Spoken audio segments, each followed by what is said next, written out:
আল্লাহ রাব্বুল আলামিন আমাদের জন্য যে সমস্ত বিষয়গুলোকে ফরজ করেছেন এর মধ্যে একটা হলো আমাদের মৃত্যুর পর আমাদের সম্পদে আমাদের রক্ত সম্পর্কীয় আত্মীয়দেরকে এক একজনকে এক এক হিস্সা বা অংশ আল্লাহ তাআলা নির্ধারণ করে দিয়েছেন কোরআনে।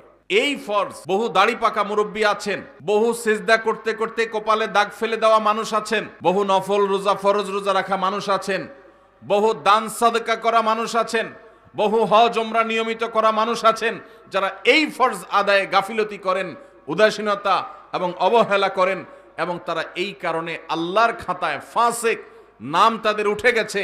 দুনিয়ার মানুষ তাদেরকে হাজী সাহেব বলে, গাজী সাহেব বলে, শেখ সাহেব বলে, মৌলানা সাহেব বলে, মুফতি সাহেব বলে, সভাপতি সাহেব বলে, সেক্রেটারি সাহেব বলে, অথচ এই সাহেব আল্লাহর খাতায় ফাসিক।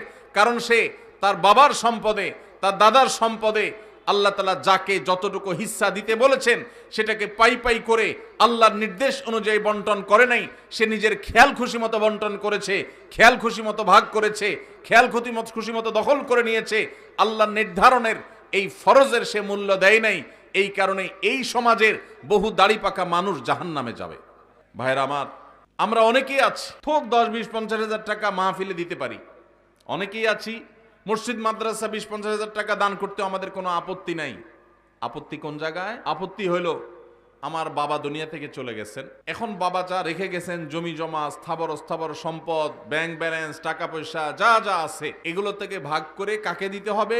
আমার ওই বোনটাকে দিতে হবে, ভাইটাকে দিতে হবে, সবাইকে যার যারটা দিতে হবে। এটা দিতে আমাদের খুব কলিজা লাগে, আছে না নাই? দান করতে তার কোনো অসুবিধা নেই, কারণ দান তো 20-50 হাজার করতেছে, কিন্তু বাবার সম্পদটা দিতে কার্পণ্য করে, গড়িমসি করে, আছে না নাই? এই সমাজে যদি আপনি এ ক্লাসের মুসলমান দেখতে চান, খাঁটি মুসলমান যদি দেখতে চান, আসল মুসলমান যদি দেখতে চান, যেই মুসলমান শুধু সহজ আমল করে না, কঠিন আমলগুলোকে বুক চিতিয়ে বুক উঁচু করে করতে চায়, সেই মানুষগুলো হলেন তারা যারা বাবা মায়ের সম্পদে বা নিজেদের রক্ত সম্পর্কীয় আত্মীয় স্বজনদের সম্পদে যার যতটুকু হিস্সা আছে, কোরআন আল্লাহ তাআলা যতটুকু যাকে দিতে বলেছেন তাকে হিসেব করে পাই পাই করে ততটুকু দেয়, বিন্দু মাত্র বেশ কম করে না। এই মানুষগুলো হলো এই সমাজের সবচেয়ে ক্রিম মুসলমান, সবচেয়ে এলিট, সবচেয়ে এ ক্লাসের, আপার ক্লাসের মুসলমান। আপনারা আপার ক্লাসের মুসলমান হওয়ার চেষ্টা করবেন ইনশাআল্লাহ। মুরব্বীরা যারা আছেন, বাবাজিরা ভালো আছে যারা আছেন, আপনাদের বলছি সন্তানদেরকে ওসিয়ত করে যাবেন, ইসলাম নিয়ে এসে সেখানে লিখবেন রীতিমতো যে আমি মারা গেলে আমার সম্পদে কোরআন হাদিস যেভাবে বলেছে তোমরা ভাই বোনরা ঠিক সেভাবে পাই পাই করে হিসাব করে ওইভাবে বন্টন করবা, খবরদার এর কম বেশ করবা না। এটা ওসিয়ত করে যাবেন সন্তানদেরকে। এরপরে যদি কোনো সন্তান কিছু সম্পদ মেরে দেয়, ভাই বোনদের বঞ্চিত করে, কিছু থোক দিয়া লামসাম কিছু দিয়া তাদের কাছ থেকে দায় মুক্তির চেষ্টা করে, তাহলে ওই সন্তান দায়ী হবে। আর আপনি যদি জানেন আপনার মারা যাওয়ার পরে সন্তানরা এরকম সম্পদ নিয়ে তসরুপ করবে, 2 নম্বরই করবে, আর আপনি চুপচাপ চলে যান, তাদেরকে সতর্ক না করেন, তাহলে আপনিও আল্লাহর কাঠগড়ার আসামি হবেন। আর অনেক মুরব্বীরা আছেন যারা আপনাদের বোনদের সম্পদের হক দেন নাই, বাবার সম্পদ থেকে নিজেরা পাইছেন, বোনদেরকে দেন নাই, বোনদের সাথে চিটারি করছেন। কিভাবে চিটারি বলবো আমি? বাবার মৃত্যুর পর বোনরে দাওয়াত দিচ্ছেন, ভাগিনাদেরকে দাওয়াত দিচ্ছেন, দুলাভাইরে দাওয়াত দিচ্ছেন, আইনা ধুমসে একটা খাওন দিছেন, খাওয়ায়া নতুন নতুন বাজার থেকে শাড়ি টাড়ি আনছেন, আইনা বোনদেরকে শাড়ি, বাইগনাদের কাপড় চোপড়, দুলাভাইরে লুঙ্গি, যার যা মনে চাইছে দিছেন, ধুমসে খাওয়ায় টাওয়ায় এখন আলাপ উঠাইছেন।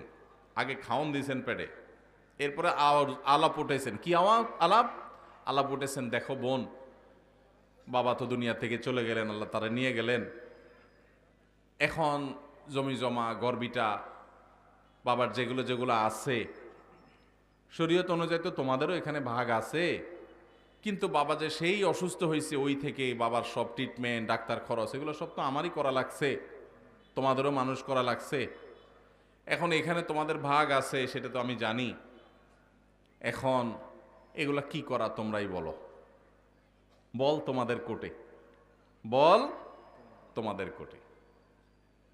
এটা হলো খুব সূক্ষ্ম চিটারি, এটার নাম হলো সূক্ষ্ম চিটারি। ডাকাতি বাটপারির বিভিন্ন ধরন আছে, তো এটা এক প্রকারের বাটপারি। কেন বাটপারি বললাম?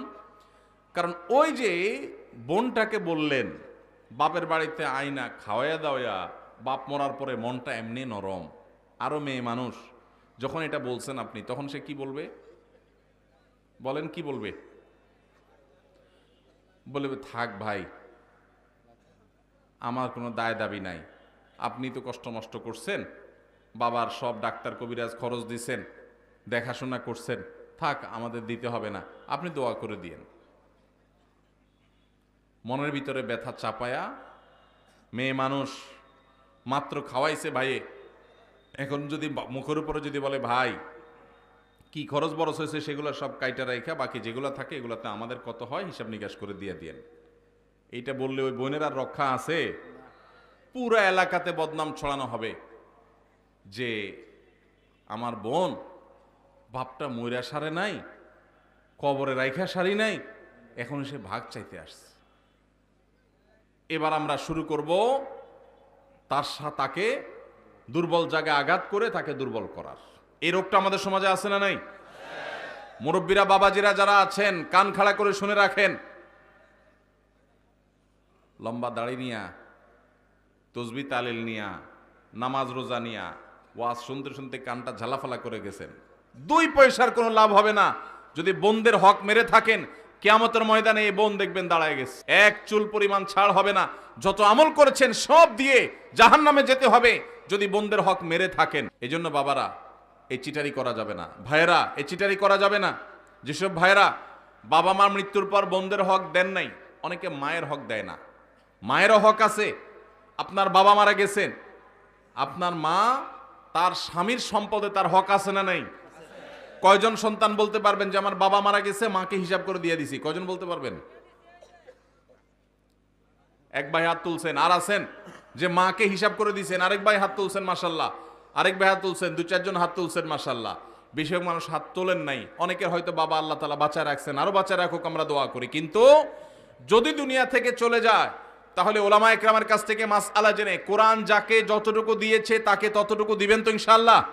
কারা কারা দিবেন? হাত তোলেন, হাত তোলেন, পাক্কা নিয়ত করে হাত তোলেন, আন্দাজে হাত তুলবেন না। সম্পদের লোভ করব না, বলেন সম্পদের লোভ।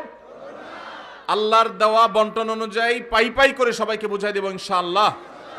আল্লাহ আমাদের সব ভাইকে তৌফিক দান করুন। ভাই বরকতের মালিক কে? বরকত দেওয়ার মালিক কে?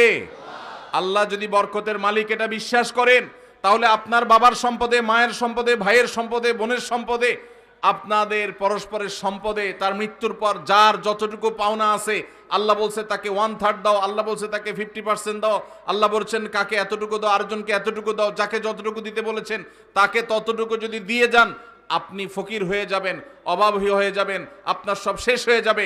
এটা কোনো মুসলমানের বিশ্বাস হতে, আল্লাহর নির্দেশ অনুযায়ী যার যতটুকু পাওনা যদি আমি দিয়ে দেই, আল্লাহ তাআলা আমাকে বরকত দিবেন না দিবেন না? আর আল্লাহ যখন বরকত দেন তখন অল্পতে অনেক হয়ে যায়, আর আল্লাহ যখন বরকত দেন না তখন পাহাড় পরিমাণ সম্পদ থাকলেও মানুষ অভাবী আর ভিখারি থাকে। ভাইরা আমার, আল্লাহ সম্পদও দিয়ে দেয়, আবার ক্যান্সারও দিয়ে দেয়, দেয় না? দেয় না? বরকত এবং কল্যাণ ভিন্ন জিনিস।